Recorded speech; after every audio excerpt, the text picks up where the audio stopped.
नमस्कार, the focus network में आपका स्वागत है। मैं हूं दिलीप ठाकुर। आज से हम एक नई सीरीज़ की शुरुआत करने जा रहे हैं जिसमें आपको भारतीय संविधान द्वारा पास किए गए कुछ मेजर अमेंडमेंट एक्ट, जो बड़े संवैधानिक संशोधन हमारे संविधान में किए गए हैं, उसके बारे में हम आपको विस्तार पूर्वक बताएंगे। तो चलिए बिना देर किए शुरू करते हैं इस वीडियो को। आज हम फर्स्ट कॉन्स्टिट्यूशनल अमेंडमेंट एक्ट, पहले संवैधानिक संशोधन के बारे में आपको विस्तार पूर्वक बताते हैं।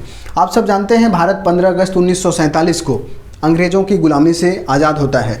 लेकिन आज़ादी से पहले भारत कैसा था, ज़रा कल्पना कीजिए। आज हम देखते हैं कि हमारा एक गांव होता है, गांव के बाद एक प्रखंड होता है, थाना होता है, उसके बाद जिला के बाद एक पूरा स्टेट, राज्य होता है, और 28 राज्यों और केंद्र शासित प्रदेशों को मिलाकर आज पूरा इंडिया है। आज भी आप देखते हैं कि आपके गांव में, आपके शहर में कोई व्यक्ति होगा जिसके पास बहुत सारी ज़मीनें होगी। कुछ आपके गांव में लोग होंगे जिसके पास बहुत सारी ज़मीनें होगी, और कुछ ऐसे भी लोग होंगे जिसके पास ज़मीनें नहीं है, ज़मीन का एक छोटा सा टुकड़ा भी नहीं है।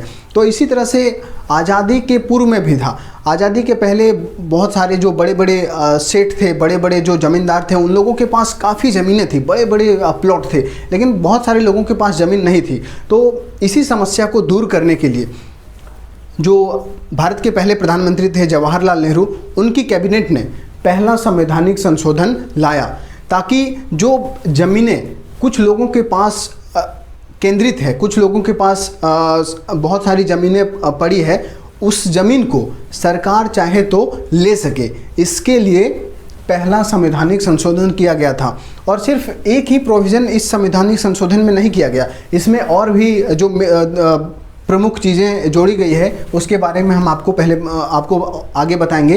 तो पहली चीज़ ये किया गया कि जो ज़मीनें लोगों के पास अधिक थी, उसे लेने का पावर सरकार के पास आ गया।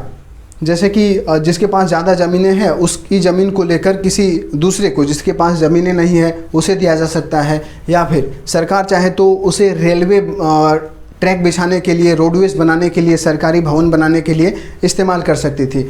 क्योंकि इससे पहले संवैधानिक संशोधन होने से पहले लगातार सरकार के द्वारा अगर किसी की ज़मीन ली जा रही थी तो वो सुप्रीम कोर्ट में अपना जो अधिकार है उसे मांगने के लिए चला जाता था, वहाँ पर वो अपील कर देता था। क्योंकि आप जानते हैं कि उस समय जो आर्टिकल 32 है, जो राइट टू प्रॉपर्टी था, वो फंडामेंटल राइट था। तो इसलिए बहुत सारा पेच फंस रहा था। तो इसी को दूर करने के लिए, ज़मीन को सरकार अपने हाथ में लेने के लिए इस अमेंडमेंट एक्ट को लाती है। और इसमें 9th शेड्यूल को, जो पहला फीचर हमने यहाँ पर आप देख सकते हैं लिखा है, इंट्रोड्यूसेस 9th शेड्यूल। भारतीय संविधान में पहले 9th शेड्यूल को जोड़ा गया। 9th शेड्यूल एक ऐसा शेड्यूल है जिसमें अगर किसी कानून को सरकार बनाकर डाल देती है तो वो जुडिशियल रिव्यू में नहीं आएगा। इसलिए सरकार कोर्ट कचहरी के चक्कर से, यानी कि सुप्रीम कोर्ट के चक्कर से बचने के लिए 9th शेड्यूल लेकर आई, ताकि जो किसी की ज़मीन ले और इस शेड्यूल में अगर उस चीज़ को डाल दिया जाएगा, उस कानून को, तो कोई भी आदमी सुप्रीम कोर्ट को अप्रोच नहीं कर सकता है, क्योंकि वो जुडिशियल रिव्यू में नहीं आएगा। ये पहला फीचर था। दूसरा फीचर था restriction under article 9 sub clause 2। Article 9 जो freedom of speech and expression की बात करता है, उसमें कुछ जो रिस्ट्रिक्शन है, कुछ बाधाएं डाल दी गई, ताकि जो सरकार के खिलाफ लोग जो मुखर होके बोल रहे थे वो ना कर पाएँ। एक व्यक्ति थे, उनका नाम आपको मैं बताऊं, उनका नाम था रमेश थापर एक व्यक्ति थे जिन्होंने अपने एक मैगज़ीन में, जो जवाहरलाल नेहरू की पॉलिसी थी, विदेश नीति थी, उसको लेकर इन्होंने अपने मैगज़ीन में काफ़ी नेहरू सरकार को क्रिटिसाइज़ किया था, आलोचना की थी। और इससे नाराज़ होकर जो जवाहरलाल नेहरू हैं, उन्होंने रिस्ट्रिक्शन आर्टिकल 19 में, यानी कि freedom of speech and expression में डाल दिया था। और ये कहा गया कि जो फ्रेंडली रिलेशन है फॉरेन नेशन के साथ, उसे ध्यान में रखकर ये चीज़ें की गई है। ठीक है। और दूसरा चीज़ कहा गया, दूसरा रीज़न दिया गया कि पब्लिक ऑर्डर को मेंटेन करने के लिए आर्टिकल 19 सब क्लॉज 2 को इंट्रोड्यूस किया जा रहा है, तो ये दूसरी चीज़ थी। और तीसरा जो फीचर इस संवैधानिक संशोधन के द्वारा जोड़ा गया वो ये था कि introduces sub clause 4 in article 15। Article 15 जो किसी भी तरह से जाति, लिंग, धर्म के आधार पर भेदभाव नहीं करने की बात करता है, उसमें सब क्लॉज 4 को ऐड किया गया।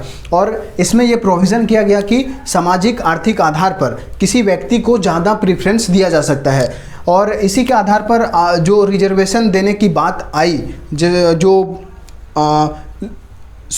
सामाजिक आर्थिक आधार पर जो लोग पिछड़े थे उन्हें रिजर्वेशन देने की बात इस आर्टिकल के तहत जोड़ी गई। दरअसल मामला ये था कि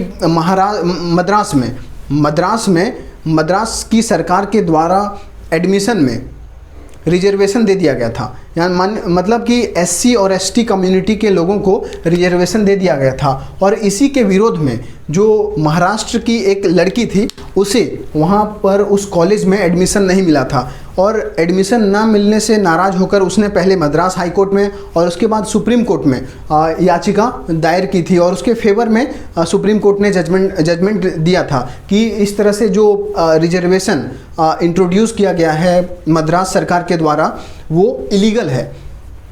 मतलब आप रिजर्वेशन सामाजिक आर्थिक आधार पर नहीं दे सकते हैं, ये सुप्रीम कोर्ट का कहना था उस वक्त।